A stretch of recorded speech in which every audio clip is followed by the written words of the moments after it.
And hello, Jets fans. I'm Nolan Rich, and this is Rich Sports Talk. Thank you so much for joining us here today. Once again, if you are new to the channel, make sure to hit that subscribe button and make sure you don't miss any of our latest New York Jets content. And of course, make sure to hit that like button.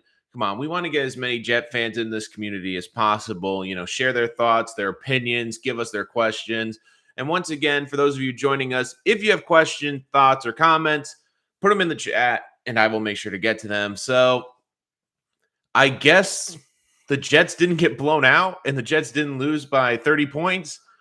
So I guess the word of the day, if I had to pick a word of the day for the Jets this past weekend, it's the P word. And I know Jet fans, don't worry, it's not patience, although that's a big part of this. It's progress. And you did see progress this weekend. Now, I get it. You don't want to see this team lose to an AFC East team. You don't want to see this team lose to a Dolphins team that, let's be honest, the Dolphins are not a good football team. The Dolphins are not good. And you also saw it yesterday. Like, you keep hearing, why does the Dolphins want to move on from Tua so badly? And you saw it really outside of a terrible blown coverage by this defense, which we'll get into in a bit. Tua did not look impressive against this team. So I do think the Jets have a shot to beat Miami the second time around, but it was a frustrating game because you saw a lot of good things in this game, but this was also what Robert Saleh said. And he said, look, 90% of the games in the NFL that you lose are because you lost the game. And really, like, I know this is going to sound weird, but this was really a game that the Jets, they lost. And people are going to say, well, wait a minute, Nolan, come on. They've been terrible the last couple of weeks. I get it. But to me, that was more just that they just have such a disparage of talent compared to everyone else. This one, you felt like they were in the game and you felt like they could actually pull off a win in this game, which made it, I think, for Jet fans even more frustrating because you saw a team that had opportunities to take this game. And it just felt like they couldn't get it done. Joe Flacco with the killer fumble in field goal range. Matt Amendola missing 2 field goals. And then to top it all off, the Jets with a great stand defensively. Looks like they're going to force the Dolphins to just kick a field goal. And John Franklin Myers, and to his credit, he owned up after the game with the horrible roughing the passer, which led to a Miami touchdown. So it was just a rough watch all around. You didn't get to see Zach Wilson. All indications are he should play against the Texans. Michael Carter, the Jets' young running back, gets hurt in this game early. That really changes the course of the game. It'll be interesting to see what the Jets do with him. I don't think it's a year-ending injury. He took to Twitter last night thanking people. And I do think just reading in between the lines of the tweet, if this was a season-ending injury, I don't think he would be going on Twitter about it. Do I think it's maybe like a 2 or 3 week injury? Maybe it's like a high ankle sprain or a bad ankle sprain that's going to take him like a couple weeks to recover and maybe plays last few games of the season. Absolutely. But this game was a good game for the Jets and a good step forward because this season's been all about progress. This season is about seeing what this team has and, more importantly, what are going to be pieces moving forward. I said this with Mike White on the last episode is, to me, Mike White, you're disappointed he's not great, but realistically, you found what you thought what you were looking for, which is a backup quarterback. And you saw yesterday that the Jets have some exciting pieces, especially from this 2021 draft class. And it feels like Joe Douglas is putting this team together the right way. Now, you can criticize Joe Douglas for the free agency. I get why people criticize the 2020 draft, but again, I've said this before, so if you've been on this show before, I apologize that I'm saying the same thing over again. But once again, he was getting ingredients for a vastly different coach and a vastly different scheme. Now you look at it, he seems to have had a home run draft class. Once again, the big question is going to be Zach Wilson, obviously, but you look right now, you saw yesterday that they have a stud offensive lineman in Elijah Vera Tucker. You saw they have a very good young running back in Michael Carter. And realistically, yesterday was the coming out party for Elijah Moore. Now, he's been great the last couple of weeks, But you look, setting a Jets record for rookie receiver, 5 touchdowns in 5 weeks. You hope to see this continue when Zach Wilson gets back. But to me, the Jets have a legitimate star receiver in the making, and he's clearly the number one option. I don't care about Corey Davis. I don't care how much money they paid Corey Davis. Elijah Moore is showing he is a legitimate number one receiver. And look, receivers take some time. We see with a lot of these guys, like when they first get into the NFL, it's a big learning curve. And I think that's what you saw with Elijah Moore. And on top of that, he had a rookie quarterback throwing to him. Now he seems to have gotten comfortable with the playbook and with this offense, and you've seen the huge payout. And I was thinking about this, Jet fans. When have the Jets had a legitimate number one receiver? And not just the number one receiver, a young one that they had for a couple years. Because the last one I could think of is Brandon Marshall in 2015 as a number one receiver. I mean, I was really thinking about this, like going back, even in the days they went to the AFC Championship games, they didn't really feel like they had a legitimate number. Could you say maybe Santonio Holmes? Maybe. But you look like you feel like Elijah Moore can be a star receiver and be a number one threat like the Jets have never had before. And you look yesterday, like that was his coming out party. And you've seen it with a lot of these guys. And I know the secondary isn't great. To me, the Jets need a legitimate number one corner, but I'm looking at the guys that they have on this roster. I think they found good depth. I think they found their number 2 through 4 corners.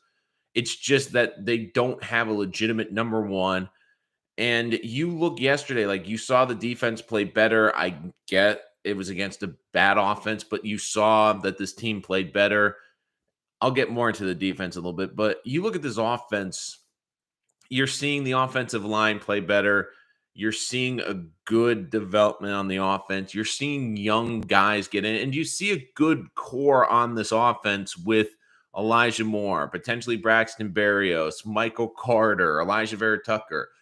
I mean, Mekhi Becton isn't back. He's a big X factor when he gets back onto the field. But let's get to some of your questions before I go on to the defense a little bit. Joe Campion, the only thing that matters is player development. Absolutely. You were seeing it this week. You were seeing it with the New York Jets that they had a lot of these guys, not only from the 2021 draft class, but the 2020 draft. Like Ashton Davis with his first career interception. Do I think Ashton Davis could work his way and be a potential starter? Maybe. I don't think he's going to be a superstar. The thing with Davis is he's got incredible athleticism. The problem is he's a guy that, to me, just doesn't have the awareness to play the position, and that could come over time potentially. I mean, do I think he could be a good rotational safety? Sure. Do I think he could be an okay starting safety if they get a better safety opposite him? Sure, but you're seeing some good development there. Nick Chapman, they had every chance in the world to win this game. Dolphins were giving this game away. No discipline on the defense against stupid penalties, stupid holding a pinnacle where the Jets could have gotten the ball back. Absolutely. Like, look, that was a frustrating thing about this game was the Jets. And you make a good point. You felt like the Dolphins were giving the game away. It goes both ways. Like, to be honest, let's look at it this way. It felt like the Jets were also doing the same thing. Like neither team really felt like they wanted to win. Oh no, you have to win. Oh no, you have to win. Oh no, you have to win. So I get where you're coming from, Nick. Incredibly frustrating. The holding call was bad. I mean, the timeouts in the second half with the team with the formation offsides, and then the also had. I mean, not the formation, but they were trying to get the formation right, and then the delay of game on the field goal. And to me, you got to call timeout to avoid the delay of game. But I get where this team is coming from, where they don't trust their kicking game really. And I do think that was probably they had to put more thought into like, what are we going to do here? I will say this though, Tuesday there better be kicking tryouts at Florham Park. And look, Matt Amendola, Jet fans, we had that first game of the season where he came in, punted beautifully for Braden Mann. But the problem is when he's your field goal kicker and the best thing he's done this year is punt. Not not great. Not good. So look, I just think that the Jets, one position I would love to see them really upgrade is the kicking game. And I know the kicking game isn't the sexy position. I get that it's not the most glamorous position, but it always goes back to me. Now, I know he hasn't been good this year, but when the Jets had the opportunity with Jason Myers to bring him back before he signed with Seattle, I mean, since then, the Jets have basically tried everything in the kicking game, and they can never seem to get their kicker. Even Nick Folk, I mean, I know he's had some missed PATs with New England, and I know he doesn't have the biggest leg in the league, but you got to give him props for being consistent and accurate. Really, since those two guys, the Jets have just thrown out kickers. They're just trying to make it work. And to me, it's one of those things like when you have a good kicker, it's a great luxury to have, but you also don't want to be on a team where you're worried about the kicking game because you saw it yesterday. Like the first field goal, I get it, was a tough one, but that second one, man, like a chip shot, missing it. Ugh. Nick Chat will play the rest of the games from here on out, in my opinion. Nick, he's not playing. That's not going to happen. Zach Wilson's going to play next week if he's healthy. I think he will be. To me, the other thing too is with the Jets, Flacco has to basically play 50% of the snaps the rest of the season in order for that 6th-round pick to become a 5th-round pick for the Eagles. So I do think that Joe Douglas isn't going to allow that to happen. He wants to keep the pick as less valuable as possible. So I don't think you're going to see that. The irony with the Santonio Holmes thing is more looks like a lot like a young. He does. He's a smaller guy. He will do better work out of the slot, but you look like you see the separation he creates. You see the ability to get down the field and make some big plays. And really, they're getting him involved in like the jet sweeps and the running game, creating the offense to get him in space. They're doing a really good job. And look, if he can get going, maybe that also will help Corey Davis because I do think a lot of defenses are putting so much focus on Corey Davis that he hasn't been able to get going, that he's been struggling. We know the drops, we know the fumble last week, but maybe it could be a good thing for Corey Davis. How did LDT perform? I'm assuming you're saying about the good doctor. I thought he played very well, and I've been screaming to get Greg Van Roten out of there. I do think that the Jets have a starting guard, and the best thing about that trade is the tight end that the Jets traded has already been cut from Kansas City. So the Jets have already won that trade. The fact that they have a player that actually played in a game, and the Chiefs player didn't even play in a game and got cut. So kudos to Joe Douglas, another good trade. But once again, has to hit in the draft. I thought the Jets offensive line played pretty well, but the Morgan Moses injury is something we'll have to keep an eye on because the Jets offensive line, they've already had a bunch of injuries this year. Of course, the big one to Mekhi Becton. They've seemed to have found a good rotation now, but now if Moses misses significant time, that's going to be a big problem going forward because really the Jets, they just don't have good offensive line depth. And the depth that they do have is more on the interior of the offensive line, guards and center. So tackle has been a big issue for them, especially backup.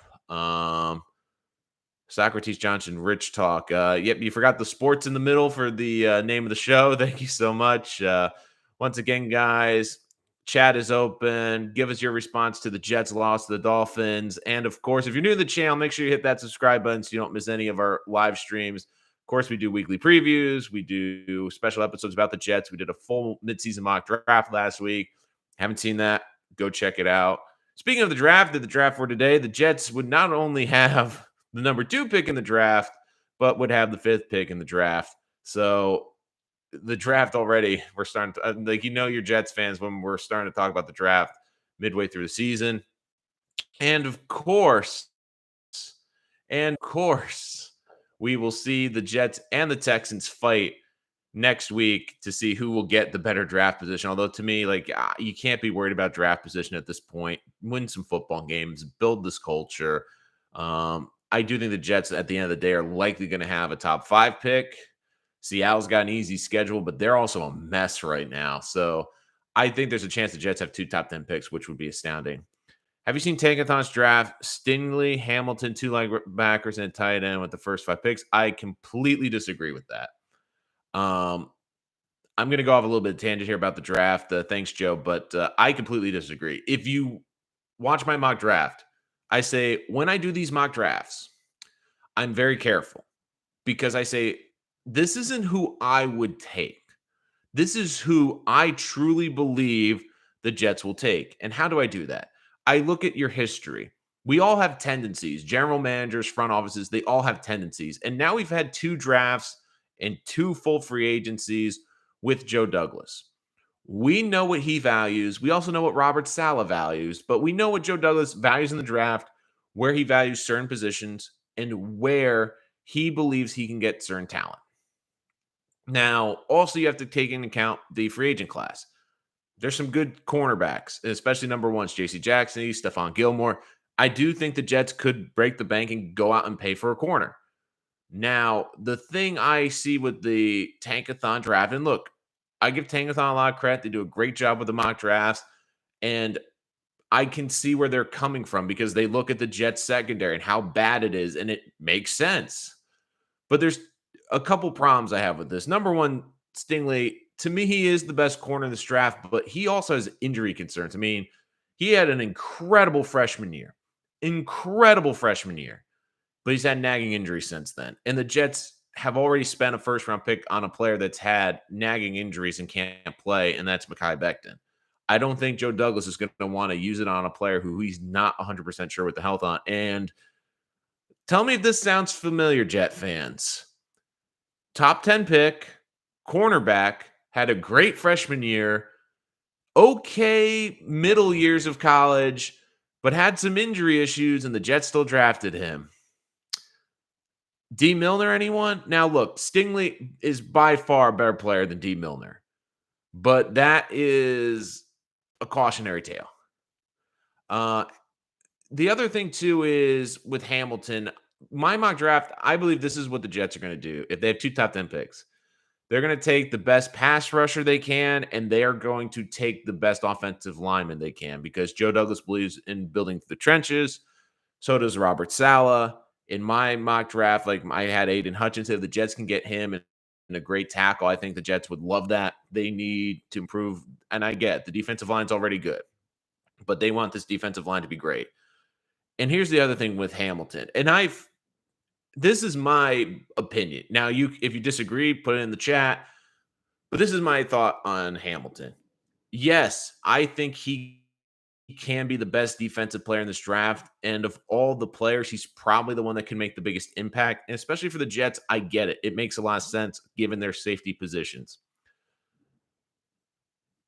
But let me ask you this. If you are the Jets and Joe Douglas, you've had 2 safeties in your building, in Jamal Adams and Marcus May. You have made it clear that you have a certain value to the safety position. You do not want to exceed the certain dollar amount. You do not want to exceed the certain amount to pay these guys. Marcus May is probably not coming back with the Jets. Jamal Adams, they spent a first-round pick on a couple years ago, and he's no longer with the Jets. So you're telling me that Joe Douglas, who has told everyone he doesn't believe in overpaying for a safety, and that safety isn't a premium position, he's going to take one of his blue chip picks, one of his keystone picks to a franchise, and draft the safety. Think about it. The Jets have gained 2 first-round picks for Jamal Adams. One of the draft picks is going to be used on a safety to replace a safety that they've traded. That to me does not make sense. It really doesn't. Joe, have you seen and 2 linebackers? Like in my mock, I think the Jets, if they are going to draft corners, linebackers, or safeties, I truly believe this. I believe they're going to draft them maybe starting in the 2nd round. I don't think you'll draft a linebacker that high, but I could see maybe. My thought is the highest they'll draft a cornerback is in the 2nd round, and they're kind of going to hope for what happened with Elijah Moore, which is you have in the first round guys that fall out of the first round just because of the way the draft falls. And the Jets are going to be sitting there at the top of the second round. And if they can get a mid to late first round talent at corner that falls to them, I think that they could go there. I really believe they're going to go tight end in the second round at some point just because they desperately need it. And I do think they're going to spend a lot of the free agency money and focus that on the defense this year. I do think that we have to also consider that. But I don't think you're going to start seeing them pick guys until the third round, maybe the second round pick, just because I think you can find linebackers and corners, maybe not A prospects on day 2 and early day 3, but you can certainly find guys that can come in, contribute, and play. I mean, look, the Jets have found corners in the 5th round, and I get it. They're not the A plus players, but they've gotten some guys that you can tell, okay, they can play in the NFL and they can at least be serviceable and start. So I do think that that also will play into consideration too, where Joe Douglas is going to say, look, I have a better ability of finding corners, linebackers, and maybe safeties. Maybe not the great ones, but at least I can find serviceable ones on day 3 of the draft where I can't find pass rushers. I can't find offensive linemen. I can't find playmaking tight ends. So you also have to keep that in track. Nick Chaplin, Decker from the Broncos was decent. Braylon Edwards, like, look, they weren't legitimate number one receivers. And I was thinking about this, like, they were here for such a short time and really great for such a short time. I mean, like, is there really a guy that looks like Elijah Moore who could be a good receiver for 5 to 10 years? I mean, they're all kind of drops in the pan. Flack was able to utilize him. Moore was fantastic. Absolutely. Agree with the edge. I would trade down with the second pick. I think that you could see Joe Douglas doing that. A lot of it will depend on basically where he's got these guys graded. I mean, one of the reasons they traded up for Vera Tucker was because they had such a high grade on him and they felt that they had to go up and get him. But if they have top 10 or top 15 grades and they can move back and they know for certain they're going to get at least one of those players, but also get more picks, I mean, that's certainly possible. They need a tight end in the worst way. Joe Douglas never addressed that position. And look, like that was the thing. Like everyone loves to kill Joe Douglas. Like, why didn't he address this position? Why didn't he address this position? Like, he's only had like really 2 full off seasons, and the Jets have had so many freaking holes. I mean, you look at the last 2 drafts, it's been addressing the woeful offense, like especially the priority picks. And I know tight end hasn't been one of them, but you look too, there really hasn't been a great tight end in free agency. This year might be different if Mike Gesicki gets to free agency. Zach Ertz probably will be a free agent by at this point in his career. I think he's going to want to take less and play for a winner. Dallas Goedert obviously could have been a free agent, but this week, of course, signed with the Eagles for a 5-year extension.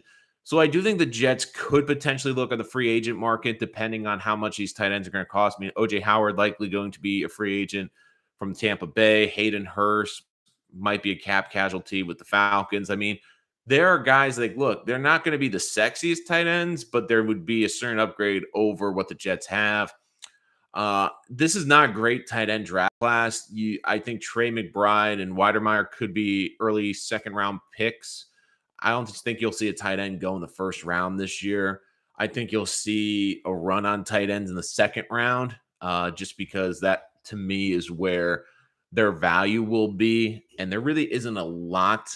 It's kind of what tight end fits your scheme, and they'll be a starter. I don't think that they're going to be a dynamic game changer. You hope they develop into that, but on day 1, I don't think they're going to be that. But once again, guys, those of you new to the channel, make sure you hit that subscribe button. Make sure you hit that like button so we can get this as many Jet fans as possible. And of course, chat is open for questions, comments, concerns. We'll love to hear from you guys. But I have to talk a little bit about the defense. I have to give this defense a lot of credit. I thought they played really well. And look, like I kept hearing it all last week. How can this Jet defense get better? How can this Jet defense get better? And the sad part is it's not going to get really better until the offseason. And I get that Robert Saleh's been getting killed because he's not making adjustments because they're not changing the scheme. Well, the Jets don't have the players. Coming into this season, in a perfect world, if the Jets were healthy and they had their key players, if everything broke perfectly, the Jets would at best have an average defense. But at this point in the season, they've lost both starting safeties. They've lost their best pass rusher. They've lost arguably their best second edge rusher in Bryce Huff, who you're hoping is back this week for the Texans, maybe back next week. They've Jared Davis, a guy who they invested in. Now, this is going to be interesting to see what happens with him. He's been terrible this year. I know I didn't agree with the making him a priority free agent signing last year, but Robert Sal in the post game said that, oh, he didn't play because he came back early from the injury and the injury's still bothering him. I hope that's the case, but I'll tell you, Quincy Williams played a heck of a lot better than Jared Davis did.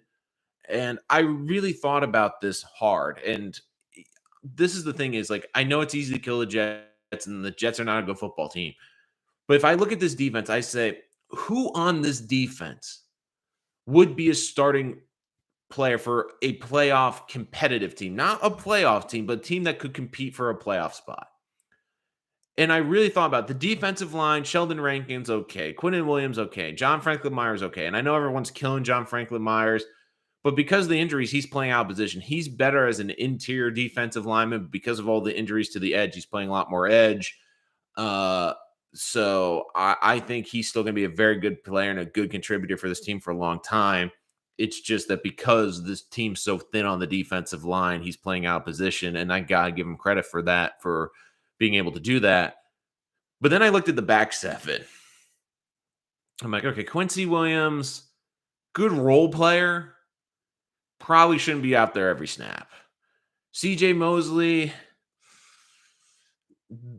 okay. I mean, it's nice to see him back, but he does not look like the CJ Mosley that we saw at the Ravens. Still a good player, starter, sure, but then you look at the rest of the linebackers. No, backup, eh.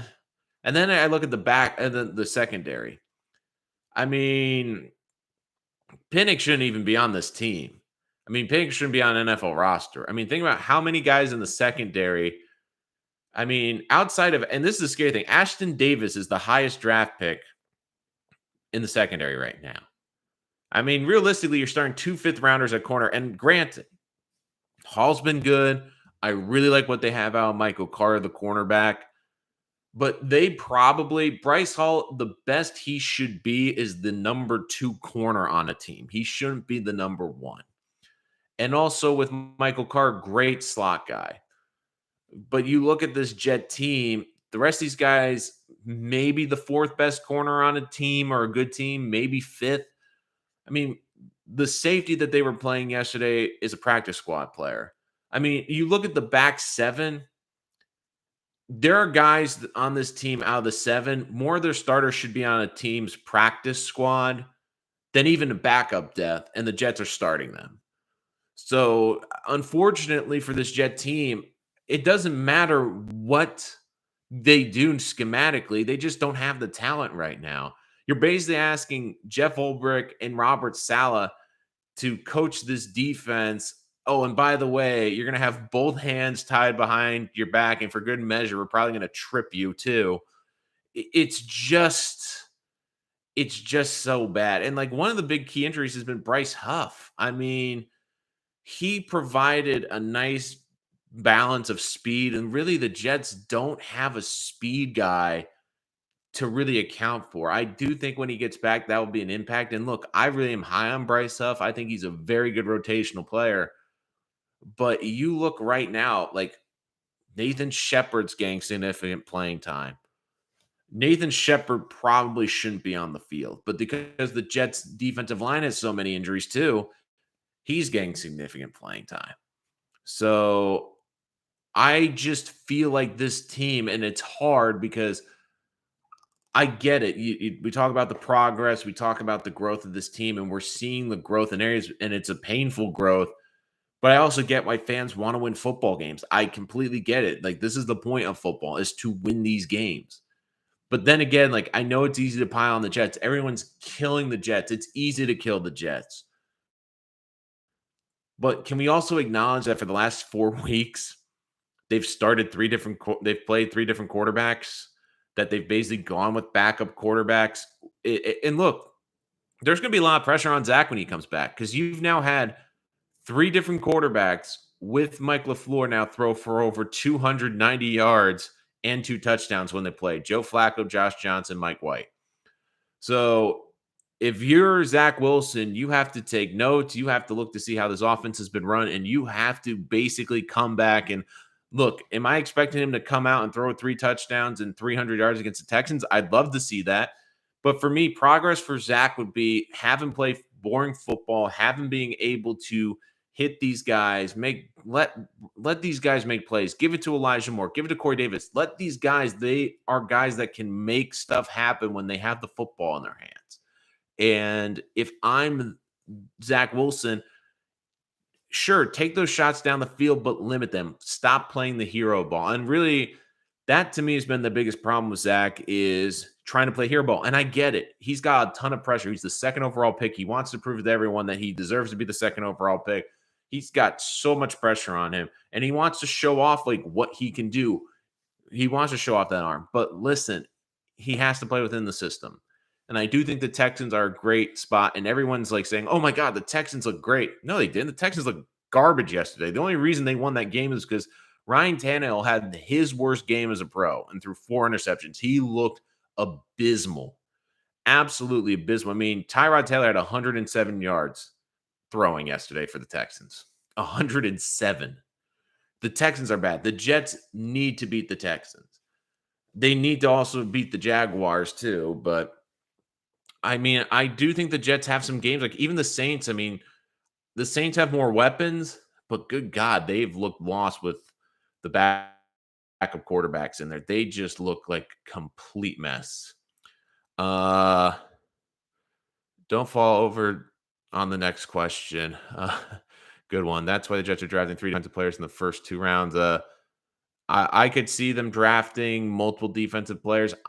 I'm of the opinion that they're going to split the first round. I really think they're going to get an offensive lineman, whether it's Linderbaum from Iowa to be the center, whether it's an offensive tackle. I just think that Joe Douglas values the offensive line so much, and this is a good offensive line draft. I don't think he's going to pass that up, especially with the top 10 pick if Seattle's there. And I do think you're going to take the best pass rusher that they can at the time with one of those picks too in the first round. Detroit calls first, 28th, and the 33rd pick for Wilson. They're not trading Zach. And who's going to be your quarterback? Have you seen this draft class? It's a terrible draft class for quarterbacks. Do you really want Jared Goff? Jared Goff looks like a complete mess. I mean, that's just I just think there's no way. Like, look, Zach Wilson, he's played 6 games. It's too early to be giving up. Like every rookie quarterback, like Justin Fields, because of his inexperience, got killed yesterday because he was running around. Everyone outside of Mac Jones has not looked great. Trevor Lawrence has looked like a mess. The only reason Trevor Lawrence doesn't get more coverage is because it's Jacksonville. And really, the biggest storyline in Jacksonville, if there ever is going to be one, is why Urban Meyer shouldn't be a coach, because he does something incredibly stupid. And it's easy to get on him for that. But since it's New York, it's the New York media market, and because the Jets get a lot of attention, Zach Wilson's struggles are going to be highlighted more than these other guys. And look, he has not played well this year. I get that. But can we also acknowledge, too, that he is a baby that's played 6 games? I mean, it is way too early to be giving up on Zach Wilson. And I get why Jet fans are fearful. I get why, because we've seen this story time and time again. We've seen them struggle to find the quarterback. Can we at least give him some time? I mean, Tua is a little bit of a different story with Miami, because my biggest problem with Tua wasn't necessarily the talent. It was the ability to stay healthy. And in 2 years, he has not been able to stay healthy. So, and you see that there are limitations with his game. Like if Zach plays well, there are no limitations. Your Jets are a bad team. I found no positive yesterday besides Michael Carr and Elijah Moore. Can we stop talking about the offense? When is someone going to put some pressure on this damn defense? I mean, I just was talking about this defense. Like, you can put pressure on this defense, but how is this defense getting better? No one's walking through the door. No, they're not going to sign players. It's past the trade deadline. I mean, Quinton Williams, I think, has looked good, and the defensive line is showing you flashes on the defense, but they don't, and they're out coached, and they make the lowliest opponent look like, yeah, but were you listening to what I don't know if you just joined, but I just went on a whole thing and I'll just summarize. I said, look, the Jets defense is bad. And unfortunately, they just don't have the talent right now. And it's not just they don't have the talent, they don't have starting caliber players. I said, like, look at the back seven. Realistically, of the starting back seven yesterday, how many of those guys should have probably been on a practice squad for a good team, like a playoff team, like a team that's competing for the playoffs, like a 9-8 team, even? I mean, I like Quincy Williams a lot. Some teams he'd be a practice squad player, but I mean, you look like maybe one or two of the linebackers on the practice squad, definitely the safety next to Ashton Davis. I mean, you can make the case that the Jets have just as many guys that should be on a practice squad that were starting for them yesterday. And like you can get on Salah, you can get on Ulbrich. I get that the defense is bad, but they're not going to get better. I mean, when we came into this season, the best player on this Jets defense was probably going to be Carl Lawson. The most important piece was probably Marcus May just because he was a veteran presence and would help with the young secondary. Both those guys are going to miss more than, I mean, you look more, May's going to miss more than half the season. And Carl Lawson never played a snap during the regular season because of his injury. And then you can make the case the Jets' second best edge rusher, Bryce Huff, he's been injured. And since he's gone out, they've struggled to get a pass rush. I mean, you look like the Jets, like they're not down to just like second and third string. They're down to like fourth and fifth.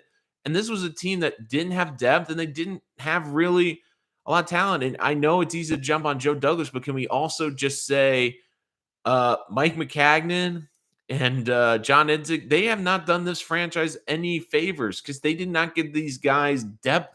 They didn't give this team any good depth chart players. I mean, for God's sakes, I mean, how many of those guys are not even in the NFL? Like their first round picks. I'm not even talking about like later round picks, but Jesus, um, but like I do think like you're going to see the Jets spend a lot of money in draft capital on the defense this year.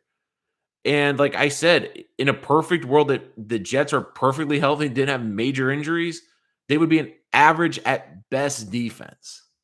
And now, because they have a young secondary and an inexperienced secondary, teams are getting the pass rush because they're getting the ball quick. They're basically not allowing the Jets to get home with that pass rush, and they're just basically screening and chucking it to death. I mean, even the biggest play last in this game was because they went after one of their young secondary players, and he made a big coverage mistake, and the tight end was able to scramble for a touchdown. Solomon Jets, Jody got a hit on free agency too. Absolutely. I mean, I don't think Joe did a bad job in free agency this year. It was the biggest thing is Carl Lawson was the biggest piece of the Jets got, and he got injured before the season. I mean, that's not on Joe Douglas. And look, Corey Davis hasn't been great, but you've seen flashes and you've seen that this guy can be a decent receiver. And it was basically a 2-year contract. If he's not great again next year, the Jets can get out of it and it's not going to kill them. And plus, that's the thing too with like free agency, like this next year class, like there's better corners, there's some decent safety help, but you look, there are pieces that the Jets can go out and get, and they can get a legitimate number one corner in Stephon Gilmore and J.C. Jackson if they break the bank. And plus, in some regards, having a veteran corner as your number one is better than going into the draft, in my opinion, because corners take more time to develop, especially the elite ones. But I just feel like for the Jets, like Joe Douglas, that's also going to be very evident too about where his leash is with this franchise.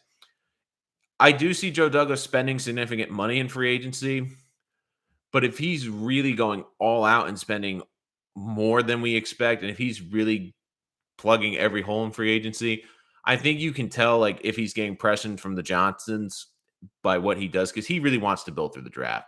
If he doesn't overdo free agency and he goes out and gets like a couple, one or two big players on defense, but is pretty much other than that, like good with the money, doesn't do any crazy contracts, I do think you're going to see that he does have basically the Johnson's blessing for at least another year.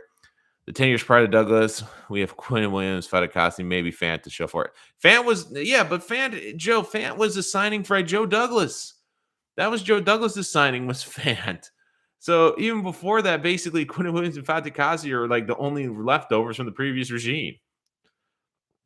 Joe, easy to say that doesn't mean he'll be good. Corey Davis has been horrendous. He didn't get backup QB. Re-signed Griffin, terrible. I mean, this was also. I mean, you're bringing up good points, but this was a terrible free agency for tight ends. It was a. I mean, do you really want to overpay for a guy that probably wouldn't be starting for other teams?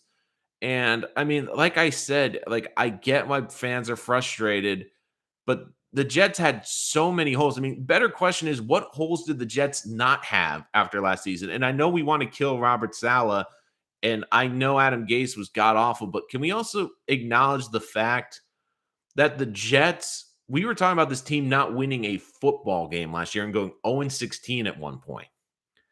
I mean, you're not, if you were almost an 0-16 football team and a team that won 2 games, do you really think like all of a sudden you're going to be a 9-win team? No, it takes some time and it takes a while to add some of those pieces. Um, I disagree with that O-line guru. I mean, the offensive line has been a lot better this year.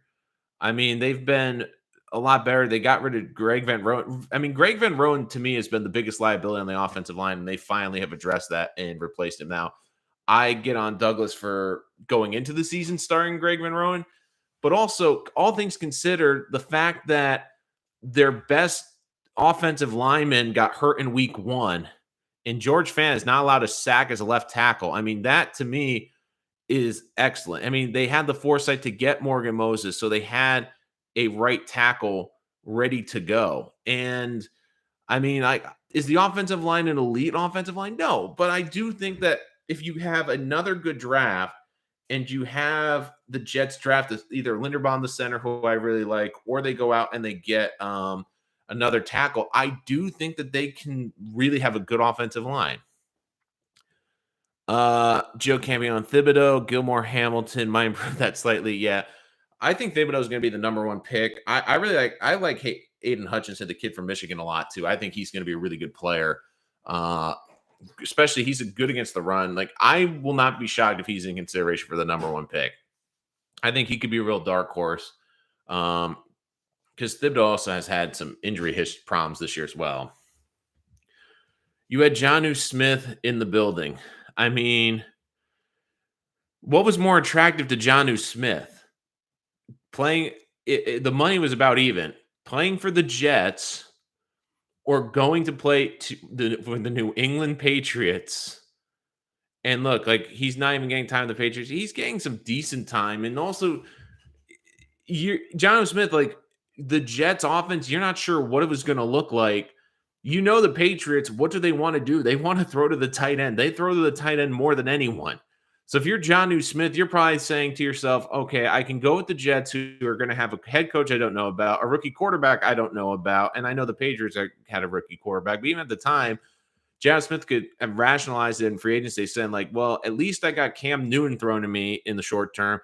I have arguably the best head coach in the history of the NFL, and oh, by the way, a team that loves to use the tight end. So I disagree with like that with Jonnu Smith. And look, and like you're saying it too, if Jonnu Smith's not getting playing time with the Patriots, maybe that's for a reason. Like, here's the thing. Hypothetically, they bring in Jonnu Smith. They bring him in. Do you really think Jonnu Smith is making this team 2 or 3 wins better at this point of the season? No. Partially because this defense can't stop anyone because they spent so much time on it. Joe, edge, corner, 2 linebackers, 2 safeties, guard, tight end, a question mark at QB. Are you referring to the draft? Or are you talking about the needs? I think the talent aspect in our record is a testament more on Jody than anyone else. The team is just not good, and there's no talent outside of 5.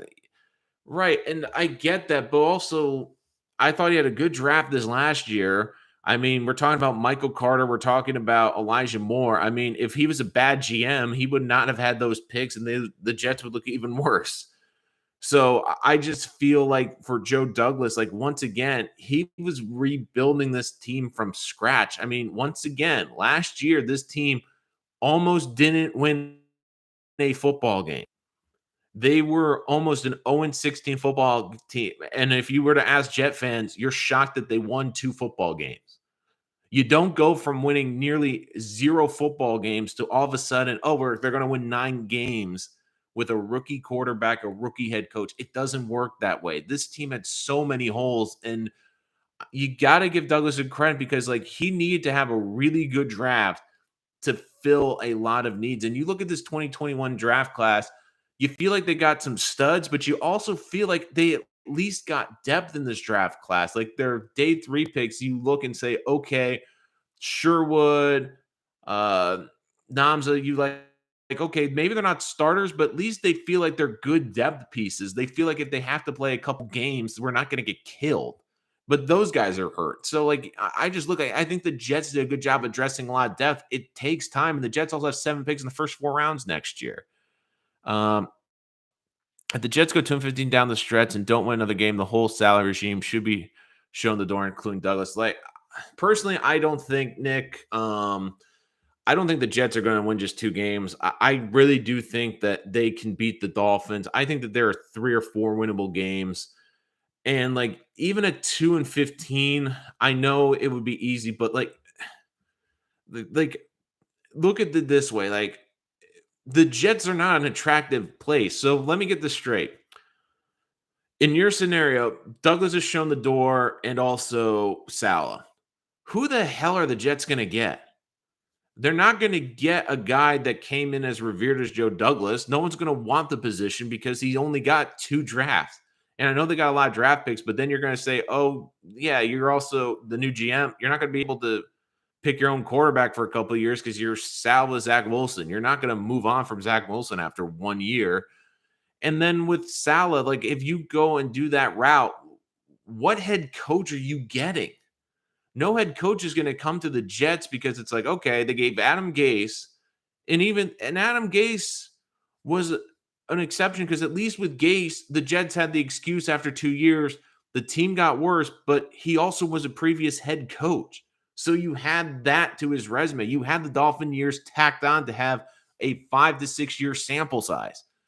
You're not going to get that with 1 year with Robert Saleh. You're just not. And especially, you have to look at this realistically. The Jets had a rookie quarterback. The Jets were rebuilding from a team that almost didn't win a single game the year before. And on top of that, they had a defense that, when healthy and everything was perfect, would have been average. That was decimated by defense. I mean, they're playing guys on the freaking practice squads. Nick Chaplin, there's a lot of Jet fans that believe me in terms of them letting them go. Okay, I get Jet fans, like you have every right to be pissed and you have every right to be, if they go 2-15, I get the anger and the reason to move on and try to get this thing right. But again, this was going to be a rebuilding year. And I mean, you have to be honest as Jet fans. This was going to be a rebuilding year from day one. This was going to be a year where it was about progress and it was about building up these young guys. And to their credit, we have to see what Zach Wilson looks like. He's going to be the biggest piece down the stretch. But, I mean, we want to kill this coaching staff. But Elijah Moore, Elijah Vera Tucker, Michael Carter and the DBs, like, they look good. If this was really that bad of a coaching staff, do you really think they'd look this good this early? I don't think so. Jody's tearing down the walls. We could have done it the same way as usual and win 8 games over and over. Joe is starting from the foundation. Absolutely. Like, this is the other thing, and Solomon has a great point, is do you want this team to be successful in the long run and have stability? Because Joe Douglas could have done the Mike McCagnon. He could have just said, you know what, screw it. I'm going to put this team in cap hell. I'm going to go for it. The last time the Jets went all in and just said, screw it, we're going to go out and get as many players in free agencies and just do the quick rebuild. What happened? They missed the playoffs. It was 2015. So the Jets sacrificed years and put themselves in this position to almost make the playoffs. I mean, come on. Seriously. Like, you look, the Jets put themselves in cap hell. And good God, McCagnon put them in such cap hell. And I said this last week, Tremaine Johnson is still technically on the books for this Jet team until the end of the season. There's still contracts that Joe Douglas is paying for that Mike McCagnon wrote. He's still paying CJ Mosley. That was a Mike Maccagnan contract. They're paying him, going to pay him $15 million next year. So everyone that wants to kill Joe Douglas, can we at least say, hey, he also was starting after he had god awful contracts. He had players that weren't good with giant contracts. And oh, by the way, they basically sacrificed everything. Like the Jets didn't care. They didn't care about development. They didn't care about young players. So, look, I get Jet fans, I get it. You don't want to see crappy football. You've been punished for a decade. I get it. But here's the other option. Do you want them to Jets go all in and maybe make the playoffs and get their ass kicked in the wild card and they're out of the playoffs quickly? Or do you want to see this team hopefully compete for the playoffs every single year? I mean, that's what you want.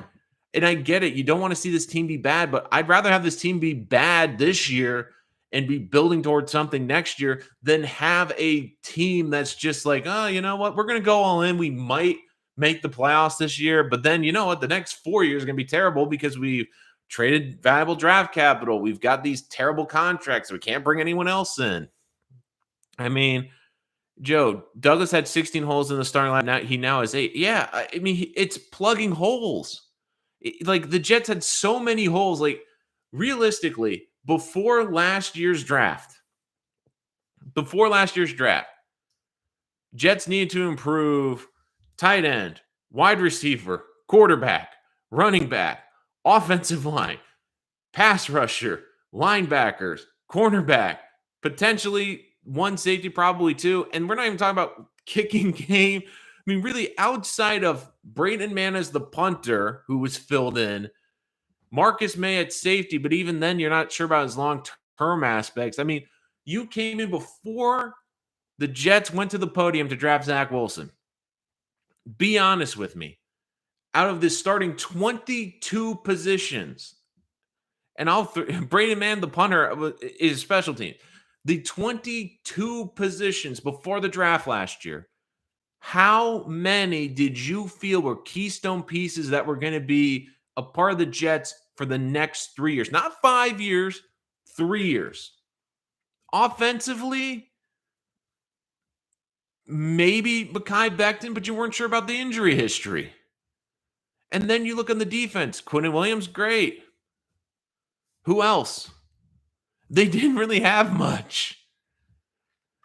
I mean, we haven't done proper rebuilds. They threw money at free agents and they draft the best player available with a system coach Douglas expects Salad to develop players. And look, I'll give this Salad, I'll give them credit. Like the Jets, their young players are developing. How many times have we seen these young first-round picks look like they're not developing? The Jets at least look like they're developing a young core. You're like, oh my God, they're developing Elijah Moore. They're developing Elijah Vera Tucker. They're developing both Michael Cards. They're developing some of these young cornerbacks. I mean, could you say that with the Adam Gase draft class? It's almost a miracle Quinnen Williams has become the player he's become because no one else is, maybe even the organization anymore. Show the Jet fans that we can beat the Houston. Joe's record as GM has been horrific. Sure, Jamal has traded the Seattle got bamboozled, but you're right.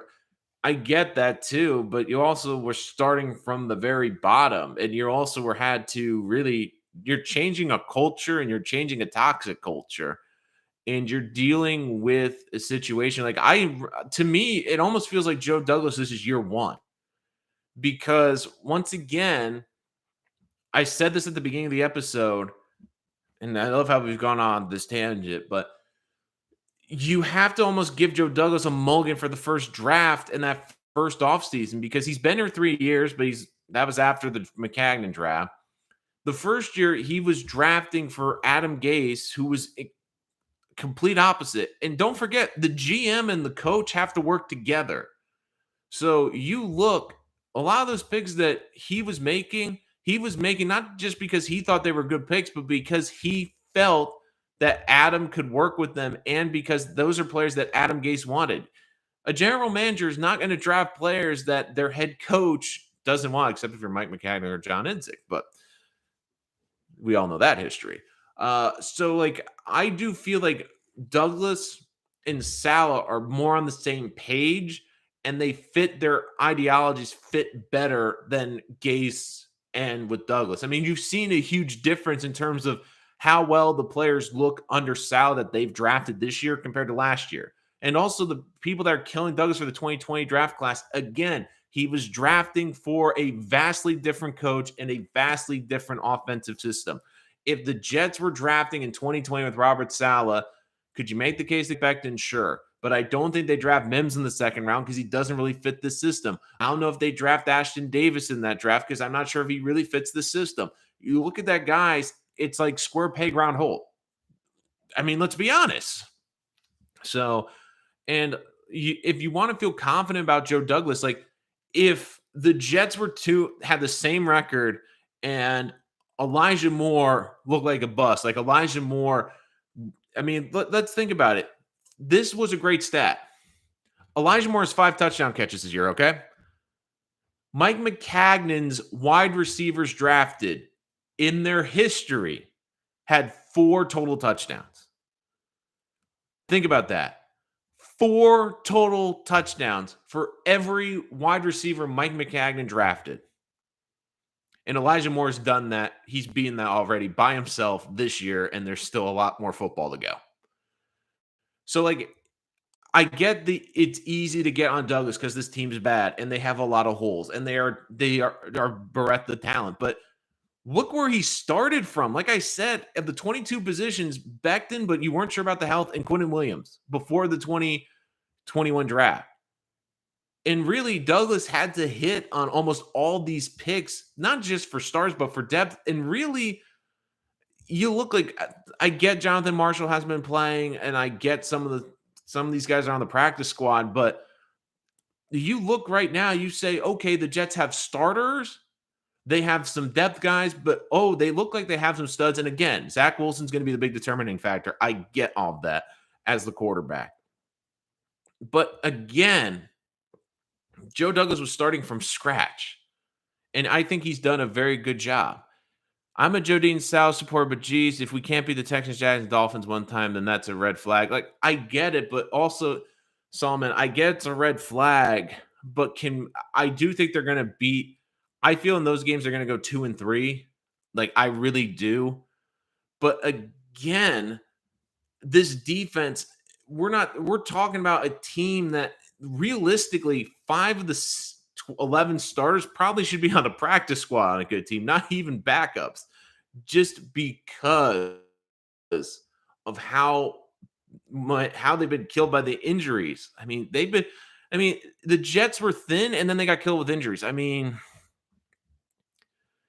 sorry, it's been I joined late. I was pleased to see Sal be more active on the sign getting the refs here and that PI no call. I think the PI the no calls, the refs were terrible. Like, I even saw a block in the back on that. I know Mosley missed the tackle, but it looked like a block in the back on that that close play on the goal line where the Dolphins converted. Where it looked like the Jets couldn't tackle the guy in the backfield, for God's sakes. But no, you saw Sal passionate. You saw him fired up, which I'm glad to see. And again, like, this is the other thing too. Like, to me, the record almost doesn't matter for the Jets. If Zach Wilson comes back, doesn't turn the football over, and plays well down the stretch, and the Jets playing close games.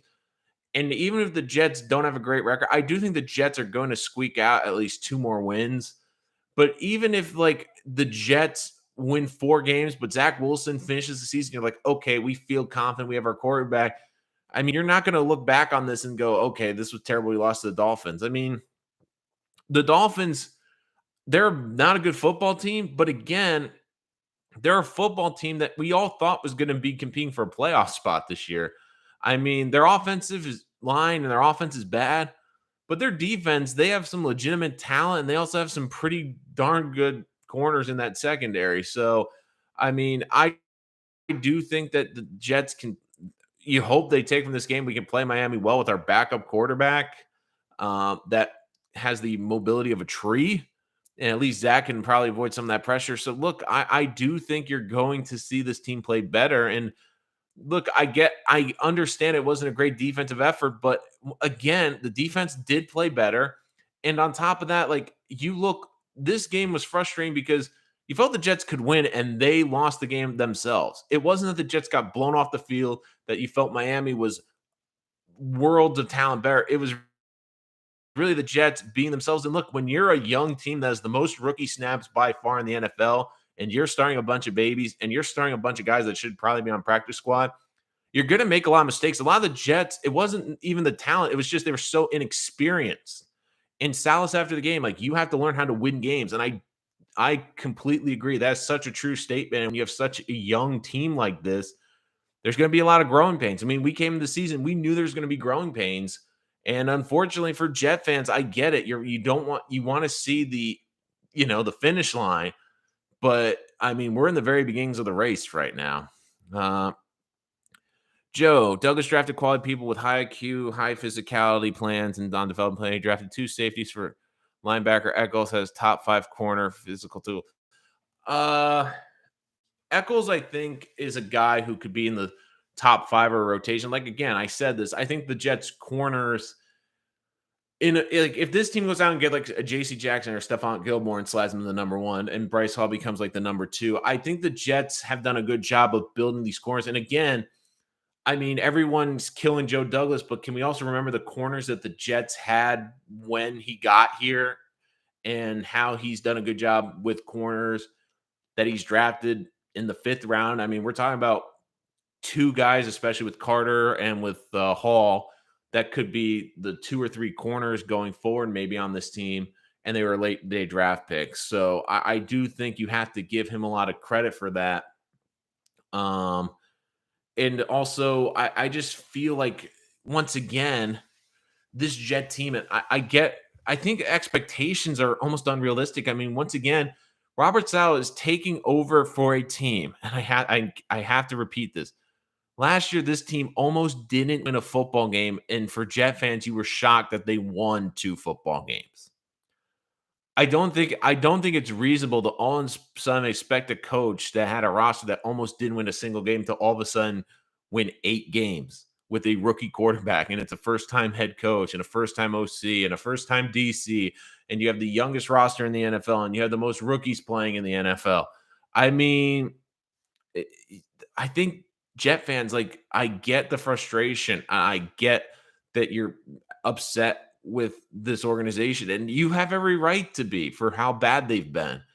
But I do think that this team finally has a plan. And not only do they have a plan, but it feels like everyone's on the same page. The reason we are here right now for the Jets is because we've had general managers and head coaches since Tannenbaum was fired and they kept Rex that have all been on different timelines. Again, you either had a head coach that felt they had to win now, and the GM that worked with them that felt that they needed to rebuild.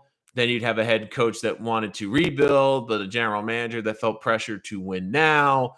They were never on the same timeline and never on the same page as each other. And at least now you feel like they finally are on the same page and they're finally both building toward the right direction. And again, I said at the beginning of the show, the word is progress.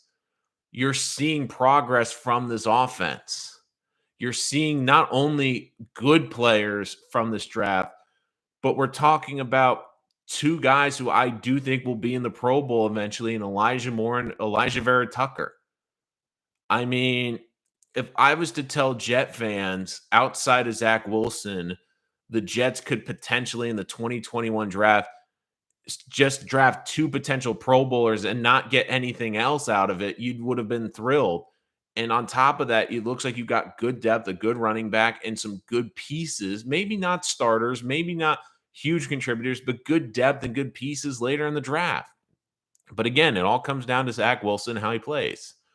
And like, again, Joe, like, I get why Jet fans are impatient. Like, people, when I say Jet fans are impatient, it's for good reason.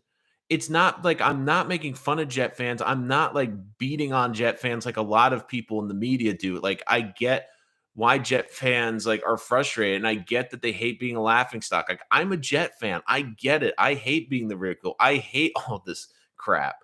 But again, I also would rather see a plan, and it's that old expression, like, you got to take one step back to take 2 steps forward. Like, that's what the Jets and Joe Douglas really had to do. And I do think you're at least seeing some of the side notes. On a side note, Dan Mullen was one of my top this offseason, and Florida just fired him. That's the other thing, too. I mean, people are killing Sal, but like, let me ask you guys this. Of all the new head coaches in the NFL, who's looked really good? I can't think of one of the new hires looks good. I mean, how much stuff has come out about Jacksonville and Urban Meyer?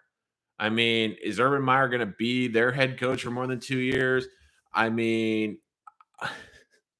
I'm looking at the Lions. Everyone loves the Lions, but the Lions haven't won a football game this year. I mean, I went down the list and I looked at all the new ones. Like the only one you can maybe say is Arthur Smith, but then Atlanta still looks like Atlanta and got killed by the Patriots. And in some ways, I feel like the Jets losing the Patriots almost looks better now because that defense looks elite. Everyone's like, "Oh my God, Zach Wilson threw 4 picks." But for God's sakes, the Falcons have a former MVP and they couldn't score. They got shut out. The Jets didn't even get shut out against that defense. So I guess progress. But again, like I get why Jet fans like I always stress like the patience, but again, this is New York. There isn't a lot of patience to begin with, and when the team's been bad for this long, I get that the patience wears thin. But again, the Jets, like you want to see progress, and you're seeing progress from these young players, and you're seeing guys that could be keystones. If we were at the same point in the season, and these guys did not look like they did, I would say, you know what, you guys, you're right. You're absolutely right. I'm not seeing the progress. You have every right to question Joe Douglas. You have every right to question Robert Saleh because these guys aren't getting better, and it looks like another wasted draft. But I was actually really thinking about this. Like, what draft class outside of Nick Mangold and DeBrickashaw Ferguson have you really been that excited about and really seen this much depth come out? I mean, the Jets are usually lucky to get one good player in the draft. And if Zach Wilson's a great player, that's the most important piece of this draft. But even before Zach Wilson, you feel you got 2 great pieces in Elijah Moore and Elijah Vera Tucker, who are really could be stars in this league. I'm not just saying good players, but stars. And then you got good pieces like Michael Carter. He might even be a star as a running back. I mean, you hope he can recover quickly. But you feel like the Jets draft, like they did a very good job. And that's how Joe Douglas wants to build. And again, the Jets have a key draft in 2022. They have 7 picks in the first 4 rounds. And again, I think they're going to have 2 top 10 picks when it's all said and done. And that's going to be huge for this team to help expedite this rebuild. And again, I get it's painful. I understand Jet fans are lacking patience. But you have to trust the process. And God, I hate saying that because I feel like the 76ers. But just wanted to check and see if you guys had any more questions or comments in the chat before we head out for today. Once again, Jets play a close game.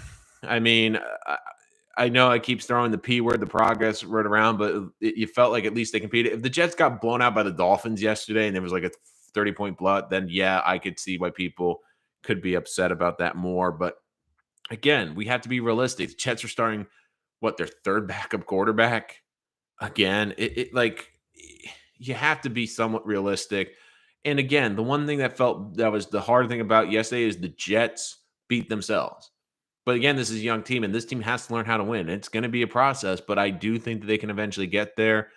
Solomon, mock draft 2.0 is definitely going to be coming out. I'm going to give it a little bit more time just because I want to I'm probably going to wait till bowl season when the college football season is wrapped up. And just, I feel at that point around probably a little bit before Christmas, we probably will get a better idea because I really am more interested to see where the Panthers and the Seattle pick's going to fall.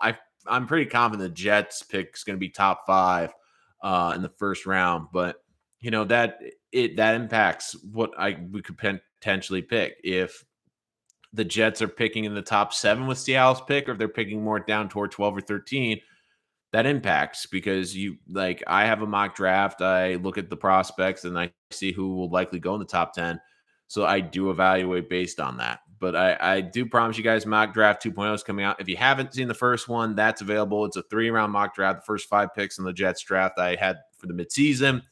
And once again, I preface this by doing the mock draft because this came up earlier too, talking about the Jets getting secondary help early in the draft, and I didn't go that direction. Is when I do a mock draft, like I try to do it differently than a lot of people. A lot of people go by what they think the team should do.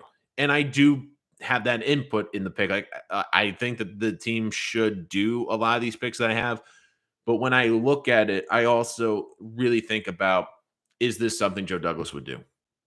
Because general managers and front offices, like I said earlier, they all have tendencies, and I look for the tendencies, and I look for how they target, what type of players they do. And right now, since we've had two drafts, I can get a pretty clear image. Like you can tell that they're really looking for guys that have got a lot of experience in college.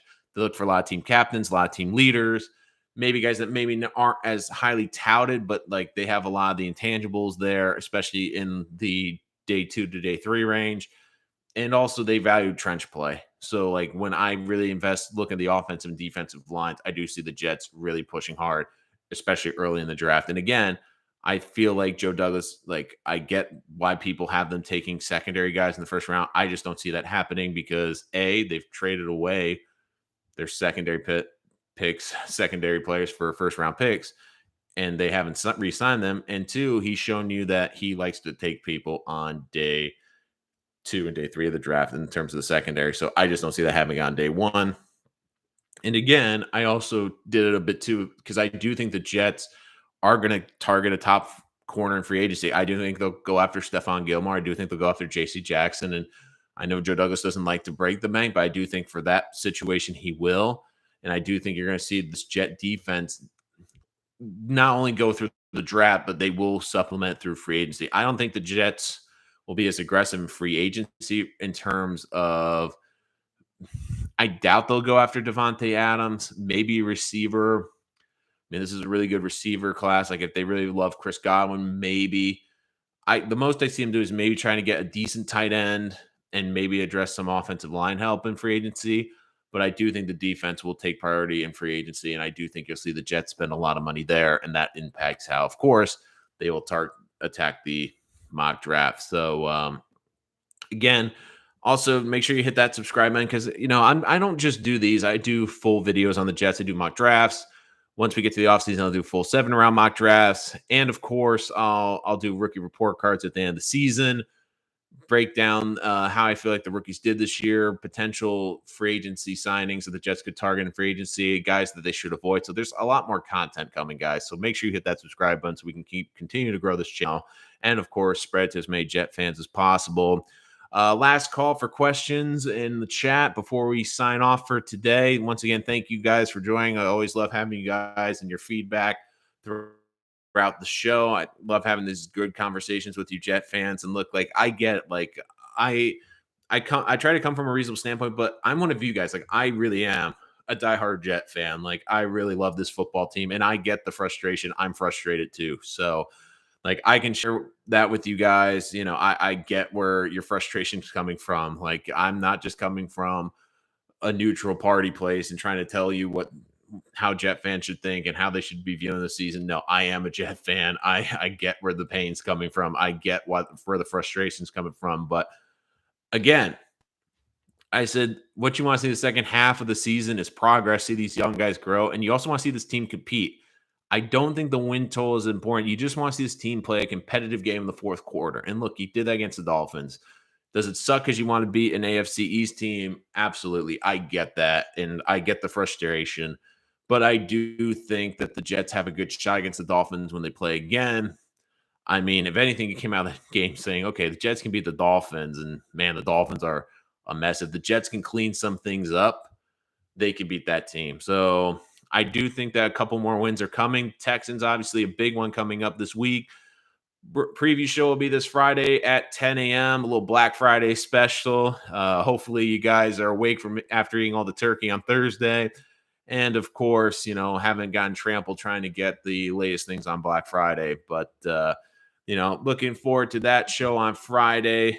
Can't wait for Thanksgiving. Nothing but turkey and football. Although my opinion is, I know it's tradition, but can we please get the Lions off Thanksgiving? I saw this today. That matchup The think about this: the Thanksgiving matchup, Lions and Bears, a combined 3 wins between both teams. Catch the excitement. And can you imagine Justin Fields doesn't play in that game or Jared Goff and we get Andy Dalton versus Doyle on 12th? Oh my God. Like, I mean, maybe it'll be so bad it'll be good to watch, but you know, it'll just be a crazy day for Thanksgiving. But once again, guys, hit that subscribe button for our preview as we break down the Jets matchup against the Houston Texans on Friday. Uh, yep, Solomon. Maybe the Lions will win on Thanksgiving. You know, the biggest thing this year win for Jets fans is the Jets aren't on Thanksgiving. So then we don't have to hear 20,000 butt fumble references. Although I guarantee you, like, there at least that reference will be made at some point during Thanksgiving. So at least the Jets won't be in prime on Thanksgiving, which to me, as of now, is a good thing. But I think a variable winnable game against the Texans, Zach Wilson likely back. I think it's a great starting point for him. And look, I do think the Jets, like, there aren't a lot of games on the schedule the team should win, but this is one of those will be a bit tough just because, you're playing Trevor Lawrence. There's going to be a lot of hype around that game. And, Urban Meyer we've seen it on a couple weeks. He can have some really good game plans, but, I do think that this is a game the Jets can win, but we will break down that matchup on Friday at 10 a.m. Thank you guys, as always, for joining. Make sure to hit that subscribe button if you're new to the channel. And of course, make sure to keep checking out the community page where we do weekly polls to get your idea about what you would like us to do on the channel. And of course, as always, follow us on Twitter at Rich Sports Talk, and you can email your questions, richsportstalk@gmail.com. Would love to hear your opinions and also questions on Friday as we will get to the mailbag. But thank you guys as always. Once again, another tough loss. But again, we are seeing the progress for this Jet team going forward, which to me is a great sign. Thank you for joining us. See you next time.